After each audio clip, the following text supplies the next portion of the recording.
Hello students, welcome to Panchajanya IAS. ನಾನು ನವೀನ್ ಕುಮಾರ್. ಇವತ್ತಿನ the Hindu ಪತ್ರಿಕೆಯ ವಿಶ್ಲೇಷಣೆಗೆ ನಿಮಗೆಲ್ಲರಿಗೂ ಸ್ವಾಗತ. ಮೊದಲನೆಯ ಮುಖ್ಯವಾದ ವಿಷಯ, as tensions rise between Iran and Israel, India is helping its citizens move to safer areas in both countries. Iran ಹಾಗೂ ಇಸ್ರೇಲ್ ನಡುವೆ ಉದ್ವಿಗ್ನತೆ ಸೃಷ್ಟಿಯಾಗಿರೋದು, ಸಂಘರ್ಷ ಎದುರಾಗಿರೋದು ನಿಮಗೆಲ್ಲರಿಗೂ ಗೊತ್ತೇ ಇದೆ. ಈ ಸಂದರ್ಭದಲ್ಲಿ ಭಾರತ ಅಲ್ಲಿರುವ ತನ್ನ ಭಾರತದ ನಾಗರಿಕರಿಗೆ ಸುರಕ್ಷಿತ ಪ್ರದೇಶಗಳಿಗೆ ತೆರಳಲಿಕ್ಕೆ ಸಹಾಯ ಮಾಡ್ತಾ ಇದೆ. Using buses in Iran and advising the land exit via Jordan and Egypt in Israel without initiating full evacuation plans. ಅಂತಂದ್ರೆ ಕಂಪ್ಲೀಟ್ ಆಗಿ ಸಂಪೂರ್ಣ ಸ್ಥಳಾಂತರ ಯೋಜನೆಗಳನ್ನ, ಇವ್ಯಾಕ್ಯುವೇಷನ್ ಪ್ಲಾನ್ ಗಳನ್ನ ಇನ್ನೂ ಪ್ರಾರಂಭಿಸಲಿಲ್ಲ. ಆದ್ರೆ ಅಲ್ಲಿರೋರನ್ನ ಒಂದು ಪ್ರದೇಶದಿಂದ ಇನ್ನೊಂದು ಸುರಕ್ಷಿತ ಪ್ರದೇಶಕ್ಕೆ ಸ್ಥಳಾಂತರಿಸ್ತಾ ಇದ್ದಾರೆ. ಈಜಿಪ್ಟ್ ಮತ್ತೆ ಜೋರ್ಡನ್ ಭೂಮಾರ್ಗದ ಮೂಲಕ ನಿರ್ಗಮಿಸಲಿಕ್ಕೆ ಸಲಹೆ ನೀಡ್ತಾ ಇದ್ದಾರೆ. ಇನ್ನೊಂದು ನೋಡಿ, ಇಲ್ಲಿ 2 ಟರ್ಮ್ ಬಂದಿದೆ, ಇವ್ಯಾಕ್ಯುವೇಷನ್ ವರ್ಸಸ್ ಅಡ್ವೈಸರಿ ಮೂವ್ಮೆಂಟ್. ಇಲ್ಲಿ ನಾನು ಸ್ಥಳಾಂತರ ಅಂತ ಹೇಳ್ತಿದ್ರೆ ಯಾವುದಕ್ಕೆ, ಮತ್ತೆ ಇಲ್ಲಿ ಅಡ್ವೈಸರಿ ಮೂವ್ಮೆಂಟ್, ಇದು 2 ಟರ್ಮ್ ಬಂದಿದೆ. ಇಲ್ಲಿ ಯಾವ್ದು ಮುಖ್ಯವಾಗಿ ನೋಡ್ಕೊಳ್ಳಿ ಅಂತಂದ್ರೆ, ಇವ್ಯಾಕ್ಯುವೇಷನ್ ಅನ್ನೋದು ಏನು ಅಂತ ನೋಡಿ, it's a formal organised government operation bring citizens out of danger zones, while an advisory movement involves helping them shift voluntarily or giving safety instructions without official evacuation protocols. 2 term ಇದೆ. ಒಂದು ಸ್ಥಳಾಂತರ, evacuation ಮಾಡೋದು, ಇನ್ನೊಂದು ಸಂಚಾರ ಸಲಹೆಗಳನ್ನು ಕೊಡೋದು. ಸ್ಥಳಾಂತರ ಅಂತಂದ್ರೆ ಏನು, ಯಾವುದೋ ಒಂದು ಅಪಾಯದ ವಲಯಗಳಿಂದ ನಾಗರಿಕರನ್ನ ಹೊರತರಲಿಕ್ಕೆ ಒಂದು ಔಪಚಾರಿಕವಾಗಿರಬಹುದು, ಸಂಘಟಿತವಾಗಿ ಸರ್ಕಾರ ಕಾರ್ಯಾಚರಣೆಯನ್ನು ನಡೆಸುತ್ತೆ. ಇನ್ನು 2ನೇದು ಸಂಚಾರ ಸಲಹೆಗಳು ಅಂತಂದ್ರೆ, ಅಡ್ವೈಸರಿ ಮೂವ್ಮೆಂಟ್ ಗೆ ಎಕ್ಸಾಕ್ಟ್ ಆಗಿ ಸರಿಯಾದ ವರ್ಡ್ ಸಿಕ್ಲಿಲ್ಲ, ಅಥವಾ ಇಲ್ಲಿ ನಾವು ಸಂಚಾರ ಸಲಹೆಗಳಂತ ಕನ್ಸಿಡರ್ ಮಾಡೋಣ. ಇದೇನು ಅಂತಂದ್ರೆ, ಇದು ಜನರಿಗೆ ಸ್ವಯಂ ಪ್ರೇರಿತವಾಗಿ ಸ್ಥಳಾಂತರಗೊಳ್ಳಲಿಕ್ಕೆ ಸಹಾಯ ಮಾಡೋದು. ಇದು ಸರ್ಕಾರದ ಕಾರ್ಯಾಚರಣೆ ಅಲ್ಲ, ಇದು ಜನರೇ ಮುಂದೆ ಒಂದು ಪ್ರದೇಶದಿಂದ ಇನ್ನೊಂದು ಪ್ರದೇಶಕ್ಕೆ ಜನರೇ ಸ್ವಯಂ ಪ್ರೇರಿತವಾಗಿ ಅವರೇ ಮುಂದಾಗಿ ಸ್ಥಳಾಂತರ ಆಗಲಿಕ್ಕೆ ಸಹಾಯ ಮಾಡೋದು. ಇಲ್ಲಿ ಯಾವುದೇ ಪ್ರೋಟೋಕಾಲ್ಗಳು, ನಿಯಮಗಳು, ಸುರಕ್ಷತಾ ಸೂಚನೆಗಳನ್ನ ದೊಡ್ಡ ಮಟ್ಟದಲ್ಲಿ, ಮುಖ್ಯವಾಗಿ ದೇಶೀಯ ಮಟ್ಟದಲ್ಲಿ ಮಾಡೋದಿಲ್ಲ. ಅವರಿಗೆ ಮೂವ್ಮೆಂಟ್ ಮಾಡ್ಲಿಕ್ಕೆ ಹೆಲ್ಪ್ ಮಾಡ್ತಾರೆ, ಕೆಲವೊಂದು ಸುರಕ್ಷತಾ ಸೂಚನೆಗಳನ್ನ ನೀಡ್ತಾರೆ. ಪ್ರೋಟೋಕಾಲ್ಗಳು ಇರೋದಿಲ್ಲ. ದೊಡ್ಡ ಇವ್ಯಾಕ್ಯುವೇಷನ್ ಆಪರೇಷನ್ಗಳು ಅಂತ ಕರಿತೀವಿ ಅಲ್ವಾ, ಯಾವುದೋ ಒಂದು ದೊಡ್ಡ ದೇಶದಲ್ಲಿ ದೊಡ್ಡ ಗಲಭೆ ಆಗಿರಬಹುದು, ಆ ಸಂದರ್ಭದಲ್ಲಿ ಅಲ್ಲಿರೋರನ್ನೆಲ್ಲ ವಾಪಸ್ ಭಾರತಕ್ಕೆ ಕರೆಸ್ಕೊಳ್ತೇವೆ. ಇದು ಇವ್ಯಾಕ್ಯುವೇಷನ್. ಇಲ್ಲಿ ಆಗ್ತಾ ಇರೋದೇನು, ಈಗ ಸದ್ಯಕ್ಕೆ, ಇದು ಮುಂದೆ ಇವ್ಯಾಕ್ಯುವೇಷನ್ ಆಗಬಹುದು, ಹೇಳಲಿಕ್ಕಾಗಲ್ಲ. ಈಗ ಅಡ್ವೈಸರಿ ಮೂವ್ಮೆಂಟ್ ಅಂತ ಇದಕ್ಕೆ ಹೇಳ್ತಾ ಇದ್ದಾರೆ. ಅವರಿಗೆ ಸ್ವಯಂ ಪ್ರೇರಿತವಾಗಿ ಇನ್ನೊಂದು ಕಡೆಗೆ ಹೋಗ್ಲಿಕ್ಕೆ ಸಹಾಯ ಮಾಡುವುದು. ಇನ್ನು ಇಂಡಿಯಾ ಇಸ್ರೇಲ್ ಲೇಬರ್ ಕೋಆಪರೇಷನ್ ಏನ್ ಹೇಳ್ತಾ ಇದ್ದಾರೆ, India has recently increase the supply of skilled labour to Israel. ಇತ್ತೀಚೆಗೆ ಭಾರತ ಸ್ಕಿಲ್ಡ್ ಲೇಬರ್ ಗಳನ್ನ, ಕೌಶಲ್ಯ ಹೊಂದಿರುವಂತಹ ಅನೇಕ ಕಾರ್ಮಿಕರನ್ನ ಇಸ್ರೇಲ್ಗೆ ಪೂರೈಸ್ತಾ ಇದೆ, ಇಲ್ಲಿಂದ ಕಳಿಸ್ತಾ ಇದೆ. ಫಾರ್ ಕನ್ಸ್ಟ್ರಕ್ಷನ್ ಪ್ರಾಜೆಕ್ಟ್ಸ್, ಮುಖ್ಯವಾಗಿ ಕನ್ಸ್ಟ್ರಕ್ಷನ್ ಪ್ರಾಜೆಕ್ಟ್ ಗಳಲ್ಲಿ ಅವರು ಕೆಲಸ ಮಾಡ್ತಾ ಇದ್ದಾರೆ. Especially after Israel cancelled many Palestinian work permits. Israel ಏನ್ ಮಾಡಿತ್ತು, ಪ್ಯಾಲೆಸ್ಟೀನಿಯನ್ ವರ್ಕ್ ಪರ್ಮಿಟ್ ಗಳನ್ನ, ಅವರನ್ನ ಕೆಲಸದಿಂದ ತೆಗೆದುಹಾಕಿತ್ತು. ಅವಾಗ ಭಾರತ ಸ್ಕಿಲ್ಡ್ ಲೇಬರ್ ಗಳನ್ನ ಅಲ್ಲಿ ಕಳಿಸಿದೆ. Reflecting evolving labour diplomacy and strategic ties in West Asia. ಏನ್ ತೋರಿಸುತ್ತೆ ಅಂತಂದ್ರೆ, ಈಗ ಲೇಬರ್ ಡಿಪ್ಲೊಮ್ಯಾಸಿ ಸಹ ಸ್ಟಾರ್ಟ್ ಆಗಿದೆ ಅಂತಂದ್ರೆ ಇಸ್ರೇಲ್ ಜೊತೆ. ಕಾರ್ಮಿಕರನ್ನ ಕಳಿಸೋದ್ರ ಮೂಲಕ ತಾಂತ್ರಿಕತೆಯನ್ನು ವರ್ಧಿಸಿಕೊಳ್ಳೋದು. ಹಾಗಾಗಿ ಅದಕ್ಕೂ ಸಹ ಈಗ ವೆಸ್ಟ್ ಏಷ್ಯಾದ ಜೊತೆ ನಾವು ಕೈ ಜೋಡಿಸ್ತಾ ಇದ್ದೇವೆ. ಇದಾದ ನಂತರ ಮುಂದೆ ಸೆನ್ಸಸ್ ಬಗ್ಗೆ ಇದೆ. The government of India has officially notified that this next census will be conducted in 2027. ಮುಂದಿನ ಜನಗಣತಿಯನ್ನ 2027 ನಡೆಸ್ತೇವೆ ಅಂತ ಸರ್ಕಾರ ನೋಟಿಫಿಕೇಶನ್ ಬಿಟ್ಟಿದೆ. ಇನ್ 2 ಡಿಜಿಟಲ್ ಫೇಸಸ್, 2 ಫೇಸ್ಗಳಲ್ಲಿ, 2 ಹಂತಗಳಲ್ಲಿ ಮಾಡ್ತಾರೆ. House listing and population enumeration using mobile apps. ಮೊದಲನೇದು ಏನಾಗುತ್ತೆ ಅಂತಂದ್ರೆ, ಹೌಸ್ ಗಳನ್ನ ಲಿಸ್ಟ್ ಮಾಡೋದು, ಪಾಪ್ಯುಲೇಷನ್ ಎನ್ಯುಮರೇಷನ್ ಎಣಿಕೆ ಮಾಡೋದು ಮೊಬೈಲ್ ಆಪ್ ಗಳನ್ನ ಯೂಸ್ ಮಾಡಿಕೊಂಡು, and self enumeration with boundary facing now in effect. ಇದೊಂದು ಸೆಲ್ಫ್ ಎನ್ಯುಮರೇಷನ್ ಅಂತಂದ್ರೆ ಸ್ವಯಂ ಎಣಿಕೆ ಅಂತಂದ್ರೆ, ಈಗ ಒಂದು ಆಪ್ ಅಥವಾ ಪೋರ್ಟಲ್ ಇರುತ್ತೆ ಸರ್ಕಾರದ್ದು, ಜನರೇ ಅಲ್ಲಿ ಹೋಗಿ ನೋಂದಣಿಯನ್ನ ಮಾಡ್ಕೊಳ್ಳೋದು ಅಥವಾ ಪಾಪ್ಯುಲೇಷನ್ ಡೀಟೇಲ್ಸ್ ಅನ್ನ ಫಿಲ್ ಮಾಡೋದು. 2 ಫೇಸ್ಗಳು ಸಹ ಇದೆ ಇದರಲ್ಲಿ. ಒಂದು, ಅವರೇ ಬಂದು ಮನೆಗೆ ಬಂದು ಕಲೆಕ್ಟ್ ಮಾಡ್ತಾರೆ ಡೇಟಾವನ್ನ. ಇನ್ನೊಂದು, ನಾವಾಗಿ ಜನಸಾಮಾನ್ಯರೇ ಮೊಬೈಲ್ ಆಪ್ ಗಳ ಮೂಲಕ, ಪೋರ್ಟಲ್ ಗಳ ಮೂಲಕ ಜನಗಣತಿಯನ್ನ, ಮಾಹಿತಿಯನ್ನ ಕೊಡೋದು. ಇನ್ನು ಫ್ರೀಸಿಂಗ್ ಅಂತ ಇದೆ ಒಂದು ಟರ್ಮ್ ನೋಡಿ. Census freezing of administrative boundaries ಅಂದ್ರೆ ಆಡಳಿತಾತ್ಮಕ ಗಡಿಗಳನ್ನ ನಿಗದಿಪಡಿಸ್ತಾ ಇದ್ದಾರೆ. ಯಾಕಂತಂದ್ರೆ one census notification is issued ಅಂತಂದ್ರೆ ಒಂದು ಸಾರಿ ಸೆನ್ಸಸ್ ಆಗತ್ತೆ ಅಂತ ಅಧಿಸೂಚನೆ ಹೊರಡಿಸಿದ್ಮೇಲೆ states cannot alter boundaries of administrative units like district, tehsils or police stations until the census is over. ಹೇಗಿರುತ್ತೆ ಪ್ರಕ್ರಿಯೆ ಅಂತಂದ್ರೆ ಮೊದಲು ನೋಟಿಫಿಕೇಶನ್ ಬರುತ್ತೆ. ನೋಟಿಫಿಕೇಶನ್ ಬಂದ್ಮೇಲೆ ಈಗ ಬೇರೆ ಬೇರೆ ಒಂದು ರಾಜ್ಯಗಳ ಒಳಗೆ ಉದಾಹರಣೆ ತೆಗೆದುಕೊಂಡ್ರೆ ಜಿಲ್ಲೆಗಳಿರುತ್ತೆ, ತಾಲೂಕುಗಳಿರುತ್ತೆ, ಮತ್ತೆ ಪೊಲೀಸ್ ಸ್ಟೇಷನ್ ಏರಿಯಾಗಳಿರುತ್ತೆ. ಅದೆಲ್ಲವೂ ಸಹ ನಿಗದಿ ಆಗ್ಬಿಡುತ್ತೆ. ಯಾಕಂತಂದ್ರೆ ಮತ್ತೆ ಅದು ಬದಲಾಗ್ಬಿಟ್ರೆ ಸೆನ್ಸಸ್ ಅಲ್ಲಿ ಏರ್ಪೇರ್ಗಳಾಗಬಹುದು, ತೊಡಕುಗಳು ಉಂಟಾಗಬಹುದು. ಹಾಗಾಗಿ to maintain uniformity in enumeration blocks, ಮುಖ್ಯವಾಗಿ ಯಾವ ಉದ್ದೇಶಕ್ಕೋಸ್ಕರ ಏಕರೂಪತೆಯನ್ನ, ಎಲ್ಲಾದ್ರೂ ಒಂದ್ ಕಡೆ ಸೆನ್ಸಸ್ ಆಗ್ತಾ ಇರುತ್ತೆ, ಇಲ್ಲಿ ಏಕರೂಪತೆಯನ್ನ ಕಾಯ್ದುಕೊಳ್ಳಿಕ್ಕೆ, ಡೇಟಾ ಆ ಕಡೆ ಈ ಕಡೆ ಅಥವಾ ಏರುಪೇರು ಆಗದೆ ಇರೋ ರೀತಿ ನೋಡ್ಕೊಳ್ಳಿಕ್ಕೆ ಈ ರೀತಿ ಗಡಿಗಳನ್ನ ಮೊದಲೇ ನಿಗದಿಪಡಿಸ್ತಾರೆ. ಅಂತಂದ್ರೆ ಆ ಒಂದು ಠಾಣೆಗಳು, ಪೊಲೀಸ್ ಠಾಣೆ ಇರಬಹುದು, ಜಿಲ್ಲೆ, ತಾಲೂಕು, ಎಲ್ಲ ಬಾರ್ಡರ್ಗಳು, ಅಡ್ಮಿನಿಸ್ಟ್ರೇಟಿವ್ ಬೌಂಡ್ರಿಗಳು ನಿಗದಿ ಆಗ್ಬಿಟ್ಟಿರುತ್ತೆ. ಅದನ್ನ ಮತ್ತೆ ಚೇಂಜ್ ಮಾಡ್ಲಿಕ್ಕೆ ಆಗೋದಿಲ್ಲ ಸೆನ್ಸಸ್ ಮುಗಿಯೋ ತನಕ. ನೆನ್ಪಿಟ್ಕೊಳ್ಳಿ. Census act 1948 and Registrar General of India, the Registrar General of India under the Home Ministry conducts the census under the powers granted by Section 3 of the Census Act 1948, making it a statutory and constitutional exercise for demographic data collection. ಮುಖ್ಯವಾಗಿ ಎರಡು point ಗಳನ್ನ ನೆನ್ಪಿಟ್ಕೊಳ್ಳಿ. ಜನಗಣತಿ ಕಾಯ್ದೆ ಯಾವಾಗ ಬಂದಿದ್ದು 1948. ಆ ಕಾಯ್ದೆ ಅಡಿ ಮತ್ತೆ ರಿಜಿಸ್ಟ್ರಾರ್ ಜನರಲ್ ಅಂತ ಇರ್ತಾರೆ, ಅವರು ಗೃಹ ಸಚಿವಾಲಯ, ಹೋಮ್ ಮಿನಿಸ್ಟ್ರಿ ಅಂಡರಲ್ಲಿ ಬರೋರು. ಅವ್ರೇನ್ ಮಾಡ್ತಾರೆ, ಈ ಒಂದು ಜನಗಣತಿ ನಡೆಸುವ ಅಧಿಕಾರವನ್ನ ಪಡ್ಕೊಂಡಿರ್ತಾರೆ. ಅವರಿಗೆ ಜನಗಣತಿಯ ಕಾಯ್ದೆ 1948ರ ಸೆಕ್ಷನ್ 3ರ ಅಡಿಯಲ್ಲಿ ಅಧಿಕಾರವನ್ನು ನೀಡಲಾಗಿರುತ್ತೆ. ಹಾಗಾಗಿ ಇವರು ಈ ಜನಸಂಖ್ಯೆಯನ್ನ ಸಂಗ್ರಹಿಸೋದು, ದತ್ತಾಂಶ ಸಂಗ್ರಹಣೆ, ಡೇಟಾ ಕಲೆಕ್ಷನ್ ಮಾಡೋದು ಒಂದು ಶಾಸನಬದ್ಧ ಮತ್ತೆ ಸಾಂವಿಧಾನಿಕ ಕಾರ್ಯದ ರೀತಿ ಅವರು ನಿರ್ವಹಿಸ್ತಾರೆ. ಇದಾದ ನಂತರ ಮುಂದಿನ ಸುದ್ದಿ, India expects to finalise an early version of the India US bilateral trade agreement BTA, ದ್ವಿಪಕ್ಷೀಯ ವ್ಯಾಪಾರ ಒಪ್ಪಂದ. ಇದ್ರ ಬಗ್ಗೆ ನೋಡಿದ್ವಿ ಕೆಲವು ದಿನಗಳ ಹಿಂದೆ, ಅಮೆರಿಕ ಮತ್ತೆ ಭಾರತ. ಬೈ ಜುಲೈ 9, 2025, ಈ ವರ್ಷದ ಜುಲೈ 9ರ ಒಳಗೆ ಭಾರತ ಮತ್ತೆ ಅಮೆರಿಕದ ನಡುವಿನ ದ್ವಿಪಕ್ಷೀಯ ವ್ಯಾಪಾರ ಒಪ್ಪಂದ ಒಂದು ಅಂತಿಮ ಹಂತಕ್ಕೆ ಬರಬಹುದು ಅನ್ನುವಂತ ನಿರೀಕ್ಷೆ ಇದೆ. Ahead of the reimposition of US reciprocal tariffs. ಕೆಳಗಡೆ ಹೇಳ್ತಾನೆ ಏನಿದು ರೆಸಿಪ್ರೋಕಲ್ ಟ್ಯಾರಿಫ್ಸ್ ಅಂತಂದ್ರೆ, with the fuller version plan by fall, while talks on FTA with EU, UK are also gaining momentum. ಈಗ ಒಂದ್ ಕಡೆ ಅಮೆರಿಕದ ಜೊತೆ BTA ಬೈಲ್ಯಾಟ್ರಲ್ ಟ್ರೇಡ್ ಅಗ್ರಿಮೆಂಟ್ ಮಾಡ್ಕೊಳ್ಳಿಕ್ಕೆ ಮುಂದಾಗಿದ್ದೇವೆ. ಇನ್ನೊಂದ್ ಕಡೆ ಯುರೋಪಿಯನ್ ಯೂನಿಯನ್, ಯುನೈಟೆಡ್ ಕಿಂಗ್ಡಮ್ ಜೊತೆಗೆ ಸಹ ನಾವು ಫ್ರೀ ಟ್ರೇಡ್ ಅಗ್ರಿಮೆಂಟ್, ಮುಕ್ತ ವ್ಯಾಪಾರ ಒಪ್ಪಂದವನ್ನ ಕೈಗೊಳ್ಳಿಕ್ಕೆ ಸಹ ಮಾತುಕತೆಯನ್ನ ನಡೆಸ್ತಾ ಇದ್ದೇವೆ. ಇನ್ನು ಬೈಲ್ಯಾಟ್ರಲ್ ಟ್ರೇಡ್ ಅಗ್ರಿಮೆಂಟ್ ಅಂದ್ರೆ ಏನು ಹಾಗಾದ್ರೆ? Pact between two countries. Bilateral ದ್ವಿಪಕ್ಷೀಯ ಅಂತಂದ್ರೆ ಎರಡು ದೇಶಗಳಿರುತ್ತವೆ. To reduce trade barriers like tariff of quotas, ಟ್ಯಾರಿಫ್ಗಳು, ಸುಂಕಗಳು. ಕೋಟಾಗಳು ಅಂತಂದ್ರೆ ನಿರ್ದಿಷ್ಟವಾಗಿ ಒಂಥರ ಮೀಸಲು ಅಂತ ಹೇಳ್ತೀವಲ್ವಾ, ಅದೇ ರೀತಿ ಇಂತಿಷ್ಟೇ % ಆಮದು ರಫ್ತು ಮಾಡುವಂತ ಕೋಟಾಗಳಿರುತ್ತೆ. ಆ ಒಂದು ಟ್ಯಾರಿಫ್ಗಳಾಗಿರ್ಬೋದು, ಕೋಟಾಗಳಾಗಿರ್ಬೋದು, ಅಂತಹ ತೊಡಕುಗಳನ್ನ ಕಡಿಮೆ ಮಾಡ್ಲಿಕ್ಕೆ, ಅಡೆತಡೆಗಳನ್ನ ಕಡಿಮೆ ಮಾಡ್ಲಿಕ್ಕೆ BTA ಅಂತ ಮೊದಲು ಕೈಗೊಳ್ತಾರೆ. Aiming to boost mutual trade. ಉದ್ದೇಶ ಏನು? ಎರಡು ದೇಶಗಳ ನಡುವಿನ ವ್ಯಾಪಾರವನ್ನ, ವಾಣಿಜ್ಯವನ್ನ ಬೂಸ್ಟ್ ಮಾಡೋದು, ಹೆಚ್ಚಿಸೋದು.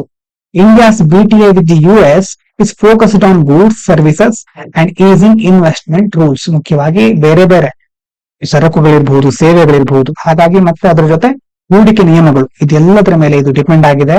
ಅದೇ ರೀತಿ ಇನ್ವೆಸ್ಟ್ಮೆಂಟ್ ರೂಲ್ ಗಳನ್ನ ಸಡಿಲಗೊಳಿಸಬೇಕು ಅಂತ ಸಹ ಮಾತುಕತೆ ನಡೀತಾ ಇದೆ.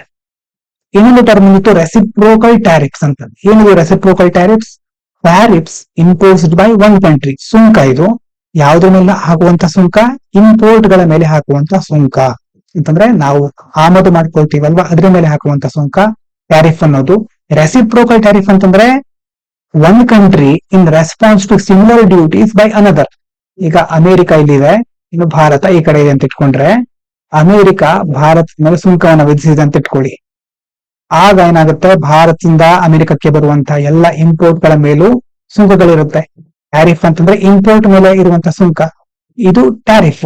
ರೆಸಿಪ್ರೋಕಲ್ ಟ್ಯಾರಿಫ್ ಅಂತಂದ್ರೆ ಈಗ ಭಾರತ ಸಹ ಅಮೆರಿಕದಿಂದ ಬರ್ತಿರ್ತಲ್ಲ ಇಂಪೋರ್ಟ್, ಅದ್ರ ಮೇಲೆ ಸುಂಕವನ್ನು ವಿಧಿಸೋದು. ಅಂತಂದ್ರೆ ಭಾರತಕ್ಕೆ ಸುಂಕ ವಿಧಿಸೋದಕ್ಕೋಸ್ಕರ ಅಮೆರಿಕದ ಮೇಲೆ ಪ್ರತಿಯಾಗಿ ಸುಂಕ ವಿಧಿಸೋದು, ಪರಸ್ಪರ ಒಬ್ಬರ ಮೇಲೆ ಒಬ್ರು ಸುಂಕವನ್ನು ವಿಧಿಸಿಕೊಳ್ಳೋದು. The US under Trump had earlier imposed such tariffs on Indian exports. ಮುಖ್ಯವಾಗಿ ಭಾರತದಿಂದ ಅಲ್ಲಿಗೆ ಹೋಗ್ತಾ ಇರ್ತವೆ ಎಕ್ಸ್ಪೋರ್ಟ್ ಗಳ ಮೇಲೆ ಟ್ರಂಪ್ ಅವರು ಮೊದಲು ಈ ರೀತಿ ಸುಂಕಗಳನ್ನ, ರೆಸಿಪ್ರೋಕಲ್ ಟ್ಯಾರಿಫ್ ಗಳನ್ನ ವಿಧಿಸಿದ್ರು. And they are expected to return if a trade deal is not finalised in time. ಇದು ಸ್ವಲ್ಪ ದಿನ ಮತ್ತೆ ಮುಂದುವರಲಿಲ್ಲ. ಆದ್ರೆ ಈಗ ಈ ಬಯಲಾಟರಲ್ ಟ್ರೇಡ್ ಅನ್ನೋದು ಸರಿಯಾದ ಹಂತಕ್ಕೆ ಹೋಗ್ಲಿಲ್ಲ ಅಂತಂದ್ರೆ ಮತ್ತೆ ರೆಸಿಪ್ರೋಕಲ್ ಟ್ಯಾರಿಫ್ಗಳು ಬರುವ ಸಾಧ್ಯತೆ ಇದೆ ಅಂತ ಹೇಳ್ತಾ ಇದ್ದಾರೆ. ಇನ್ನು Arabia was not always a desert. Saudi countries ಗಳು ಅಂತ ನೋಡಿದ ತಕ್ಷಣ ನಮ್ಗೆ ಅಲ್ಲಿರುವಂತಹ ಮರುಭೂಮಿಗಳು ನೆನಪಾಗುತ್ತೆ. ಆದ್ರೆ ಅದು ಯಾವಾಗ್ಲೂ ಮರುಭೂಮಿ ಆಗಿರ್ಲಿಲ್ಲ ಅಂತ ಇಲ್ಲಿ ಹೇಳ್ತಾ ಇದ್ದಾರೆ. New studies show it had rainy periods in the past 8 million years. ಸುಮಾರು 8 ಮಿಲಿಯನ್ ವರ್ಷಗಳ ಹಿಂದೆ ಆ ಒಂದು ಅವಧಿಯಲ್ಲಿ ಅಲ್ಲೂ ಸಹ ಮಳೆಗಾಲ ಅಥವಾ ಮಳೆ ಇರ್ತಿತ್ತು. Turning it green and allowing humans and animals to move out of Africa. ಅದಾದ ನಂತರ ಆ ಮಳೆಯ ಒಂದು ಅವಧಿ ಕಡಿಮೆ ಆಗ್ತಾ ಬಂದ ಹಾಗೆ ಆ ಹಸಿರು ಪ್ರದೇಶಗಳೆಲ್ಲ ಮಾರ್ಪಟ್ಟು ಮತ್ತೆ ಮಾನವರು ಪ್ರಾಣಿಗಳೆಲ್ಲ ಆಫ್ರಿಕಾದಿಂದ ಹೊರಗೆ ಹೋಗ್ಲಿಕ್ಕೆ ವಲಸೆ ಹೊರಗೆ ಹೋದ್ರು. ಆಮೇಲೆ ಅಂತಂದ್ರೆ ಏನು ಹೇಳ್ತಾ ಇರೋದು ಅಂತಂದ್ರೆ ಅರೇಬಿಯಾ ಈಗ ನಾವು ನೋಡ್ತಿದೀವಲ್ವಾ, ಈ ರೀತಿ ಡೆಸರ್ಟೇ ಆಗಿರ್ಲಿಲ್ಲ ಯಾವಾಗಲೂ. ಮೊದ್ಲೆಲ್ಲ ಅಲ್ಲೂ ಮಳೆ ಇತ್ತು, ಹಸಿರು ವಲಯಗಳಿತ್ತು, ಗ್ರೀನರಿ ಇತ್ತು ಅಂತ ಹೇಳ್ತಾ ಇದ್ದಾರೆ. ಇನ್ನು ಸ್ಪೆಲಿಯೋಥೆಮ್ಸ್ ಅಂತ ಕೇವ್ ಫಾರ್ಮೇಶನ್. ಈಗ ಒಂದು ಗುಹೆ ಇದೆ ಅಂತಂದ್ರೆ ನೀವು ಜಿಯೋಗ್ರಫಿಲಿ ಓದ್ತೀರಾ, ಸ್ಟೆಲೆಕ್ಟೈಟ್ಸ್ ಸ್ಟೆಲಗ್ಮೈಟ್ಸ್ ಅಂತ ಒಂದು ಸ್ಟ್ರಕ್ಚರ್ ಗಳು ರಚನೆ ಆಗುತ್ತೆ ಅದರಲ್ಲಿ. ಈಗ ಅದು ಮುಖ್ಯವಾಗಿ ಅಲ್ಲಿ ವಾಟರ್ಗಳು ನೀವು ಬೀಳ್ತಾ ಇರೋದ್ರಿಂದ ಕೆಲವು ಸ್ಟ್ರಕ್ಚರ್ ಗಳು ರಚನೆ ಆಗುತ್ತೆ. ಜಿಯೋಗ್ರಫಿಲಿ ಸರಿಯಾಗಿ ಓದ್ತೀರಾ ಅದನ್ನ. ಇದೊಂದು ಸ್ಪೆಲಿಯೋಥಮ್ಸ್ ಅಂತ ಒಂದು ಟರ್ಮ್ ಬಂದಿದೆ. ಇದೇನಂತಂದ್ರೆ ಕೇವ್ ಫಾರ್ಮೇಶನ್, ಗುಹೆಯಲ್ಲಿ ಆಗುವಂತ ರಚನೆಗಳು ಮೇಡ್ ಬೈ ಡ್ರಿಪ್ಪಿಂಗ್ ವಾಟರ್. ಗುಹೆ ಇದೆ ಅಂತಂದ್ರೆ ವಾಟರ್ ಯಾವ್ದಾದ್ರು ಒಂದು ಚಿಕ್ಕ ಹೋಲ್ ನಿಂದ ಒಳಗಡೆ ಬೀಳ್ತಾ ಇರಬಹುದು. ಆ ಒಂದು ವಾಟರ್ ಬಿದ್ದು ಕೆಲವೊಂದು ಚಳಿಗಾಲದಲ್ಲೆಲ್ಲ ಅದು ಮಂಜು ಗಡ್ಡೆಯಾಗಿ ಪರಿಣಮಿಸಬಹುದು, ಅಥವಾ ವಾಟರ್ ನಿಂದಾಗಿ ಕೆಲವೊಂದು ಸಸ್ಯಗಳು ಬೆಳಿಬಹುದು.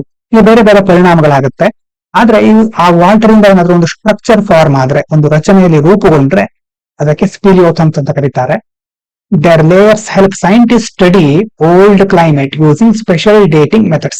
ಮತ್ತೆ ಸೈಂಟಿಸ್ಟ್ ಗಳು ಈ ಒಂದು ಲೇಯರ್ ಗಳನ್ನ ಯೂಸ್ ಮಾಡಿಕೊಂಡು ಹಳೆಯ ಕ್ಲೈಮೇಟ್ ಗಳು ಯಾವ ರೀತಿ ಇತ್ತು, ಆವಾಗಿನ ಹವಾಮಾನ, ವಾತಾವರಣ, ಕ್ಲೈಮೇಟ್ ಚೇಂಜ್ ಹೇಗಾಗ್ತಾ ಇತ್ತು ಅನ್ನೋದನ್ನು ಸ್ಟಡಿ ಮಾಡ್ಲಿಕ್ಕೆ ಇದು ಹೆಲ್ಪ್ ಮಾಡುತ್ತೆ. ಇನ್ನು ಗ್ರೀನ್ ಅರೇಬಿಯಾ ಹೈಪೋಥಿಸಿಸ್ ಅಂತ ಒಂದಿದೆ. ಅದರ ಅರ್ಥ ಏನಂತಂದ್ರೆ Arabia had wet periods long ago. ಬಹಳ ವರ್ಷಗಳ ಹಿಂದೆ ಅಲ್ಲೂ ಸಹ ತೇವಾಂಶ ಇತ್ತು. Which helped people and animals travel between Africa and Eurasia. ಮುಖ್ಯವಾಗಿ ಮೇಲ್ಗಡೆ ಯುರೋಪ್ ಇದೆ, ಕೆಳಗಡೆ ಆಫ್ರಿಕಾ ಇದೆ, ಮಿಡ್ಲ್ ಅಲ್ಲಿ ಅರೇಬಿಯನ್ ಪೆನಿನ್ಸುಲಾ ಅಂತ ನೀವು ಮ್ಯಾಪ್ ಅಲ್ಲಿ ನೋಡಿರಬಹುದು. ಅರೇಬಿಯನ್ ಪೆನಿನ್ಸುಲಾ ಅಂತ ಸರ್ಚ್ ಮಾಡಿ ನೋಡಿ ಇವತ್ತು ಹೋಗಿ ಬೇಕಿದ್ರೆ. ಹಾಗಾಗಿ ಯುರೇಷಿಯಾ, ಮೇಲ್ಗಡೆ ಯುರೇಷಿಯಾ ಮತ್ತೆ ಕೆಳಗಡೆ ಆಫ್ರಿಕಾ, ಅದು ಎರಡರ ನಡುವೆ ಒಂದು ಸಂಚಾರ ವ್ಯವಸ್ಥೆಯಾಗಿ ಜನರಿಗೆ ಇದು ಹೆಲ್ಪ್ ಮಾಡಿತ್ತು. ಆಗ ಅಲ್ಲಿ ತೇವಾಂಶ ಇತ್ತು, ಆರ್ದ್ರತೆ ಇತ್ತು ಅಂತ ಹೇಳ್ತಾ ಇದ್ದಾರೆ. ಇದಾದ ನಂತರ foreign companies are cautious about investing in India's nuclear projects because law is unclear about who pays if an accident happens. Nuclear ಪರಮಾಣು ಆಘಾತಗಳು, ಪರಮಾಣು ಯಾವುದೇ ಒಂದು ದೊಡ್ಡ ಸ್ಫೋಟ ಅಥವಾ ಒಂದು ಲೀಕ್ ಆಗೋದಾಗಿರ್ಬೋದು, ಸೋರಿಕೆ ಆಗಿರಬಹುದು, ಪರಮಾಣು ಘಟಕಗಳಿಗೆ ಸಂಬಂಧಪಟ್ಟ ಹಾಗೆ ಬೇರೆ ಬೇರೆ ತೊಂದರೆಗಳಾಗಬಹುದು. ಆದ್ರೆ ವಿದೇಶಿ ಕಂಪನಿಗಳು ಇದಕ್ಕೆ ಸಂಬಂಧಪಟ್ಟ ಹಾಗೆ ಹಿಂಜರಿತಾ ಇವೆ. ಯಾಕೆ ಹಿಂಜರಿತಾ ಇವೆ? ಭಾರತದ ಯೋಜನೆಗಳಲ್ಲಿ ಹೂಡಿಕೆ ಮಾಡ್ಲಿಕ್ಕೆ ಅವು ಮುಂದೆ ಬರ್ತಾ ಇಲ್ಲ. ಯಾಕಂತಂದ್ರೆ ಪರಮಾಣು ಅಪಘಾತ ಸಂಭವಿಸಿಬಿಟ್ರೆ ಅದಕ್ಕೆ ಪರಿಹಾರ ಯಾರು ನೀಡಬೇಕು ಅನ್ನುವಂತಹ ಕಾನೂನಿನಲ್ಲಿ ಅಸ್ಪಷ್ಟತೆ ಇದೆ. ಇನ್ನು CLNDA 2010 ಅಂತ ಇದೆ. ಏನಿದು CLNDA ಫುಲ್ ಫಾರ್ಮ್ ಅನ್ನು ತಿಳ್ಕೊಂಡು ಕಮೆಂಟ್ ಮಾಡಿ. This law says the operator ಅಂತಂದ್ರೆ ಅದರ ಕಾರ್ಯನಿರ್ವಹಣೆ ಮಾಡೋರು. ಒಂದು ನ್ಯೂಕ್ಲಿಯರ್ ಪವರ್ ಪ್ಲಾಂಟ್ ಇದೆ ನೋಡಿ, NPCIL, ಬೇರೆ ಬೇರೆ ಕಡೆ ಕೇಳಿರಬಹುದು. ನಮ್ಮ ಕರ್ನಾಟಕದಲ್ಲಿ ಕೈಗಾಂತಿದೆ, NPCIL ಕೈಗಾಂತಿದೆ. ಹಾಗೆ ಅವರೆಲ್ಲ ಆಪರೇಟರ್ಗಳು, ಆ ನ್ಯೂಕ್ಲಿಯರ್ ಪವರ್ ಪ್ಲಾಂಟಿನ ಕಾರ್ಯಾಚರಣೆಯನ್ನ ನಡೆಸೋರು. Is always responsible. ನೋಡಿ, ಅವರು ಯಾವಾಗ್ಲೂ ಜವಾಬ್ದಾರರಾಗಿರ್ತಾರೆ ಏನಾದ್ರು ಆದ್ರೆ. But they can ask suppliers, ಅವರಿಗೆ ಈ ಸಪ್ಲೈಯರ್ಸ್ ಯಾರು ಪೂರೈಕೆದಾರರು, ನ್ಯೂಕ್ಲಿಯರ್ ಮಟೀರಿಯಲ್ ಗಳನ್ನ ಯಾರು ಪೂರೈಸ್ತಾರೋ ಅವರು pay if their equipment is faulty. ಈಗ ಒಂದು ನ್ಯೂಕ್ಲಿಯರ್ ಪವರ್ ಪ್ಲಾಂಟ್ ನಡಿಬೇಕು ಅಂತಂದ್ರೆ ಬೇರೆ ಬೇರೆ ಕಡೆಯಿಂದ ಇಕ್ವಿಪ್ಮೆಂಟ್ ಇರಬಹುದು, ಸಪ್ಲೈಗಳು ಬರ್ತಾ ಇರುತ್ತೆ. ಒಂದು ವೇಳೆ ಇಕ್ವಿಪ್ಮೆಂಟ್ ಅಲ್ಲಿ ಫಾಲ್ಟ್ ಆಗಿದ್ರೆ, ಯಾವ್ದಾದ್ರು ತೊಂದರೆಗಳು ಸಂಭವಿಸಿದ್ರೆ, ಆವಾಗ ಈ ಆಪರೇಟರ್ಗಳು NPCIಗಳೆಲ್ಲ ಇರುತ್ತಾವಲ್ವಾ, ಇವರು ಆ ಸಪ್ಲೈಯರ್ ಗಳನ್ನ ಹೊಣೆಗಾರರನ್ನಾಗಿ ಮಾಡಬಹುದು. ಇನ್ನು ಕನ್ಫ್ಯೂಷನ್ ಇನ್ ದ ಲಾ, ಕೆಲವೊಂದು ಗೊಂದಲಗಳಿದೆ. ಅನದರ್ ಪಾರ್ಟ್, ಆ ಒಂದು ಲಾ ಅಲ್ಲಿ may allow other cases against suppliers which means they could face unlimited fines. This scares foreign firms. ಕೆಲವೊಂದು ಸಂದರ್ಭಗಳಲ್ಲಿ ಏನಾಗುತ್ತೆ ಅಂತಂದ್ರೆ ಅವರಿಗೆ ಎಷ್ಟು ಬೇಕಾದ್ರೂ ದಂಡ ವಿಧಿಸಬಹುದು ಅನ್ನುವಂತ ಕೆಲವೊಂದು ನಿಯಮಗಳಿದೆ. ಹಾಗಾಗಿ ಇದರಿಂದಾಗಿ ಆ ವಿದೇಶಿ ಸಂಸ್ಥೆಗಳು ಆತಂಕಗೊಂಡಿವೆ, ಹೆಚ್ಚು ಹೂಡಿಕೆ ಮಾಡ್ಲಿಕ್ಕೆ ಮುಂಬರ್ತಾ ಇಲ್ಲ ಅಥವಾ ಇಲ್ಲಿ ತೊಡಗಿಸ್ಕೊಳ್ಳಿಕ್ಕೆ ಮುಂದಾಗ್ತಾ ಇಲ್ಲ. ಇನ್ನು ಕೆಲವೊಂದು MCQ ನೋಡೋಣ. With reference to the upcoming census 2027 in India, consider the following statement. Census 2027 will be carried out entirely through self-enumeration using digital platform only. ಹೌದಾ? ಕೇವಲ ಮೊಬೈಲ್ ನಲ್ಲಿ ನೀವು ನೋಂದಣಿ ಅಥವಾ ನಾವು ನೋಂದಣಿ ಮಾಡ್ಕೊಳ್ಳೋದ್ರ ಮೂಲಕ ಸೆಲ್ಫ್ ಎನ್ಯುಮರೇಷನ್, ನಾವೇ ಸ್ವಯಂ ಗಣತಿಯನ್ನ ನಡೆಸ್ಕೊಂಡು ಅಲ್ಲಿ ಎಂಟ್ರಿ ಮಾಡ್ಬೇಕಾಗತ್ತೆ, ಅದರಿಂದ ಮಾತ್ರ ನಡೆಯುತ್ತೆ ಅಂತ ಹೇಳ್ತಾ ಇದ್ದಾರೆ ಡಿಜಿಟಲ್ ಪ್ಲಾಟ್ಫಾರ್ಮ್ ಇಂದ. ಹೌದಾ? ಇದು the concept of freezing of administrative boundaries ಅಂತಂದ್ರೆ ಏನಂತ ನೆನಪಾಗ್ತಾ ಇದೆಯಾ? ರಾಜ್ಯದಲ್ಲಿ ಜಿಲ್ಲೆ ಇರಬಹುದು, ತಾಲೂಕು ಅಥವಾ ಪೊಲೀಸ್ ಠಾಣೆ ವ್ಯಾಪ್ತಿ ಇರಬಹುದು, ಆ ಒಂದು ಬೌಂಡ್ರಿಗಳನ್ನ ಫಿಕ್ಸ್ ಮಾಡೋದು is applied to ensure standardisation of enumeration blocks across India. ಯಾಕೆ ಮಾಡ್ತಾರೆ? ಸ್ಟ್ಯಾಂಡರ್ಡ್, ಒಂದು ಗುಣಮಟ್ಟವನ್ನ ಅಥವಾ ಒಂದು ಸಂದರ್ಭದಲ್ಲಿ ಪರಿಸ್ಥಿತಿಯನ್ನ ಸರಿಯಾಗಿ ನಿರ್ವಹಿಸಲಿಕ್ಕೆ, ಜನಗಣತಿಯನ್ನ ಸಮರ್ಪಕವಾಗಿ ನಡೆಸ್ಕೊಂಡು ಹೋಗ್ಲಿಕ್ಕೆ ಇದನ್ನ ಮಾಡ್ತಾರೆ ಅಂತ ಎರಡನೇ ಸ್ಟೇಟ್ಮೆಂಟ್ ಹೇಳ್ತಾ ಇದ್ದಾರೆ. ಇನ್ನು the census 2027 will be conducted by Registrar General of India under the powers derived from the Census Act 1948. ಲಾಗಳನ್ನು ನೆನಪಿಟ್ಕೊಳ್ಳಿ correct ಆಗಿ, ಮುಂದಿನ ವರ್ಷ ಒಂದು ಕ್ವಶನ್ ಇದರಿಂದ ಬರಬಹುದು. ಹಾಗಾಗಿ ಇದು ಕಂಡಕ್ಟೆಡ್ ಯಾರು ಮಾಡೋರು? Registrar general of India. ಇದು ಕರೆಕ್ಟಾ? ಎಷ್ಟು ಸ್ಟೇಟ್ಮೆಂಟ್ ಕರೆಕ್ಟ್ ಹಾಗಾದ್ರೆ? ಓನ್ಲಿ 2. ಯಾವ್ದು? 1 is incorrect. ಯಾಕೆ? Census will be done in 2 phases using mobile apps and self enumeration. ಮನೆಗೆ ಬಂದು ಸಹ ಮಾಡ್ತಾರೆ, ಮತ್ತೆ ಸೆಲ್ಫ್ ಎನ್ಯುಮರೇಷನ್ ಸಹ ಇರುತ್ತೆ. ಹಾಗಾಗಿ ನಾಟ್ ಜಸ್ಟ್ ಸೆಲ್ಫ್ ಎನ್ಯುಮರೇಷನ್, ಕೇವಲ ಅವರೇ ಗಣತಿಯನ್ನ ಮಾಡಿಕೊಂಡು ಎಂಟ್ರಿ ಮಾಡೋದು ಮಾತ್ರ ಅಲ್ಲ. 1ನೇ ಸ್ಟೇಟ್ಮೆಂಟ್ ಏನು ಕರೆಕ್ಟ್, 2 and 3 ಆರ್ ಕರೆಕ್ಟ್. ಇದಾದ್ಮೇಲೆ ಕ್ವಶನ್ ಸೆಕೆಂಡ್ ಅಂತ ಮಾಡ್ಕೊಳ್ಳಿ. In the context of India's evolving trade negotiation, consider the following statements. Primary objective of India's ಬೈಲ್ಯಾಟರಲ್ trade agreement with the US is to secure market access exclusively for Indian agriculture exports. ಏನ್ ಹೇಳ್ತಾ ಇದ್ದಾರೆ ಅಂತಂದ್ರೆ, ನಾವು US ಜೊತೆ ದ್ವಿಪಕ್ಷೀಯ ವ್ಯಾಪಾರ ಒಪ್ಪಂದವನ್ನ ಮಾಡ್ಕೊಳ್ತಾ ಇದ್ದೇವೆ, ಆದ್ರೆ ಇದು ಮುಖ್ಯವಾಗಿ ಕೇವಲ ಅಗ್ರಿಕಲ್ಚರ್ ಎಕ್ಸ್ಪೋರ್ಟ್ ಗಳಿಗೆ ಮಾತ್ರ ಸಂಬಂಧಪಟ್ಟಿದೆ. US ಮಾರ್ಕೆಟ್ ನಲ್ಲಿ ನಾವು ನಮ್ಮ ಕೃಷಿ ಉತ್ಪನ್ನಗಳಿಗೆ, ಕೃಷಿ ರಫ್ತಿಗೆ ಮಾತ್ರ ನಾವಲ್ಲಿ ಆಕ್ಸೆಸ್ ಅನ್ನು ಪಡ್ಕೊಳ್ಳಿಕ್ಕೆ ಇದನ್ನ ಮಾಡ್ತಾ ಇದ್ದೇವೆ ಅಂತ ಹೇಳ್ತಾ ಇದ್ದಾರೆ. ಹೌದಾ? ನೋಡಿ, reciprocal tariffs may be reimposed by the US on Indian exports if BTA is not finalized in time. ಏನನ್ಸ್ತಾ ಇದೆ? ಒಂದು ವೇಳೆ BTA ಸರಿಯಾದ ಸಮಯಕ್ಕೆ ಫೈನಲೈಸ್ ಆಗ್ಲಿಲ್ಲ ಅಂತಂದ್ರೆ ಮತ್ತೆ ರೆಸಿಪ್ರೋಕಲ್ ಟ್ಯಾರಿಫ್ ಗಳನ್ನ ಅವರು ಹೇರಬಹುದು ಅಂತ ಹೇಳ್ತಾ ಇದ್ದಾರೆ. India is currently engaged in parallel trade negotiations with both European union and United Kingdom. ಇದು ಸಹ ನೋಡಿದ್ವಿ ಅಲ್ವಾ, ನಾವು ಪ್ಯಾರಲಲ್ ಆಗಿ UK ಮತ್ತೆ ಯುರೋಪಿಯನ್ ಯೂನಿಯನ್ ಜೊತೆ ಸಹ ನಾವು ಅಗ್ರಿಮೆಂಟ್ ಮಾಡ್ಕೊಳ್ಳಿಕ್ಕೆ ಮುಂದಾಗ್ತಾ ಇದ್ದೇವೆ ಅಂತ. ಎಷ್ಟು ಸ್ಟೇಟ್ಮೆಂಟ್ ಕರೆಕ್ಟ್ ಹಾಗಾದ್ರೆ? ಓನ್ಲಿ 2. 1 is incorrect. ಯಾಕೆ ಹೇಳಿ? BTA ಅಲ್ಲಿ ನಾವು ಕೇವಲ ಅಗ್ರಿಕಲ್ಚರ್ ಎಕ್ಸ್ಪೋರ್ಟ್ ಮಾತ್ರ ಅಲ್ಲ, ಗೂಡ್ಸ್, ಸರ್ವಿಸ್ಗಳು, ಇನ್ವೆಸ್ಟ್ಮೆಂಟ್ ರೂಲ್ಗಳು ಎಲ್ಲವೂ ಇನ್ಕ್ಲೂಡ್ ಮಾಡಿದ್ದೀವಿ. ಹಾಗಾಗಿ 1 is incorrect, 2 and 3 are correct. ಇನ್ನು ಮುಂದಿನ ಕ್ವಶನ್ ನೋಡಿ. Consider the following statement. Palaeothems help reconstruct ancient climate patterns through their mineral layering. ಹೌದಾ? ಗುಹೆಗಳ ಒಳಗೆ ಒಂದು ಸ್ಟ್ರಕ್ಚರ್ ಫಾರ್ಮ್ ಆಗುತ್ತೆ, ಸೈಂಟಿಸ್ಟ್ ಗಳು ಅದನ್ನ ಸ್ಟಡಿ ಮಾಡ್ತಾರೆ, ಹಳೆ ಕಾಲದಲ್ಲಿ ಕ್ಲೈಮೇಟ್ ಪ್ಯಾಟರ್ನ್ ಗಳು ಹೇಗಿರ್ತಾ ಇತ್ತು ಅನ್ನೋದೆಲ್ಲ ಚೆಕ್ ಮಾಡ್ತಾರೆ, ಅನ್ನೋದಕ್ಕೆ ಹೆಲ್ಪ್ ಆಗುತ್ತೆ ಅಂತ ಹೇಳಿದ್ವಿ. ನೋಡಿ, ಎರಡನೇದು Arabian peninsula experienced continuous desert climate over last 8 million years. ಹೌದಾ? 8 million years ಏನಿಸ್ತಾ ಇದೆ? ಬರೀ ಕೊನೆಯ 8 million ವರ್ಷಗಳಿಂದ ಅಲ್ಲಿ ಡೆಸರ್ಟ್ ಇದೆ ಅಂತ ಹೇಳ್ತಾ ಇದ್ದಾರೆ. Human and animal dispersals from Africa to Eurasia were partly influenced by climatic condition in Arabia. ಆಫ್ರಿಕಾದಿಂದ ಮೇಲ್ಗಡೆ ಯುರೇಷಿಯಾ ಹೋಗ್ಲಿಕ್ಕೆ ಇಲ್ಲಿರುವ ಅರೇಬಿಯಾದಲ್ಲಿ ಆಗ್ತಾ ಇರ್ತಕ್ಕಂಥ ಕ್ಲೈಮ್ಯಾಟಿಕ್ ಕಂಡೀಷನ್ಗಳು ಇನ್ಫ್ಲೂಯೆನ್ಸ್ ಮಾಡಿದ್ವು ಅಂತ ಹೇಳ್ತಾ ಇದ್ದಾರೆ. ಎಷ್ಟು ಸ್ಟೇಟ್ಮೆಂಟ್ ಕರೆಕ್ಟ್ ಹಾಗಾದ್ರೆ? ಓನ್ಲಿ 2. ಯಾಕೆ? 2 is ಇನ್ಕರೆಕ್ಟ್. ಎರಡನೇದು ಇನ್ಕರೆಕ್ಟ್. ನಾವ್ ಹೇಳಿದ್ವಲ್ವಾ, ಬರೀ ಡೆಸರ್ಟ್ ಮಾತ್ರ ಅಲ್ಲ, ಅಲ್ಲಿ ತೇವಾಂಶ ಸಹ ಇತ್ತು, ಪೀರಿಯಾಡಿಕ್ ವೆಟ್ ಪೀರಿಯಡ್ ಸಹ ಇತ್ತು, not continuous desert climate. So 2 is incorrect, 1 and 3 are correct. ಅದ ನಂತರ CLNDA ಫುಲ್ ಫಾರ್ಮ್ ಹಾಕಿ ಅಂತ ಹೇಳಿದ್ನಲ್ವಾ, ಇಲ್ಲಿದೆ ನೋಡಿ, civil liability for nuclear damage act. Consider the following statement. ನೋಡಿ, operator of a nuclear facility is always held liable for damages arising from a nuclear accident regardless of fault. ಯಾವುದೇ fault ಆದ್ರೂ operator ಅದಕ್ಕೆ ಹೊಣೆಗಾರಿಕೆಯನ್ನು ವಹಿಸಿಕೊಳ್ಳಲೇಬೇಕಾಗುತ್ತೆ ಅಂತ ಹೇಳ್ತಾ ಇದ್ದಾರೆ. Section 17B of the CLNDA allows the operator to seek recourse against suppliers in case of defective equipment. equipment ಅಲ್ಲಿ ಏನಾದ್ರೂ defect ಇದ್ರೆ ಆವಾಗ ಈ ಒಂದು ಸೆಕ್ಷನ್ ಮೂಲಕ ಆಪರೇಟರ್ ಗಳು ಏನ್ ಮಾಡಬಹುದು, ಸಪ್ಲೈಯರ್ ಹತ್ರ ಅವರ ಜವಾಬ್ದಾರಿಯನ್ನ ಕರೆಕ್ಟ್ ಆಗಿ ನಿರ್ವಹಿಸಿದಾರ ಅಂತ ಚೆಕ್ ಮಾಡಿ ಅವರ ಹೊಣೆಗಾರಿಕೆಯನ್ನು ಖಚಿತಪಡಿಸಿಕೊಳ್ಳಬಹುದು.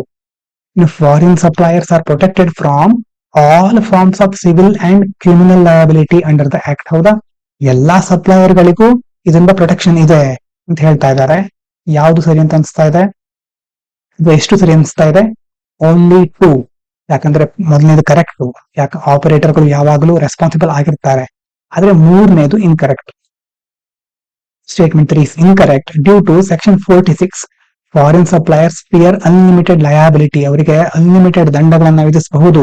Which is why they are hesitant. ಆ ಒಂದು ಉದ್ದೇಶಗಳಿಂದಾನೇ ಅಲ್ವಾ ಅವರಿಗೆ ಇಲ್ಲಿ ಬಂದು ಹೂಡಿಕೆ ಮಾಡೋಕಾಗಿರಬಹುದು, ಪಾಲುದಾರಿಕೆಯನ್ನು ವಹಿಸಿಕೊಳ್ಳಿಕ್ಕೆ ಅವರು ಹೆಸಿಟೇಷನ್ ಅಂತಂದ್ರೆ ಹಿಂಜರಿತಾ ಇದ್ದಾರೆ.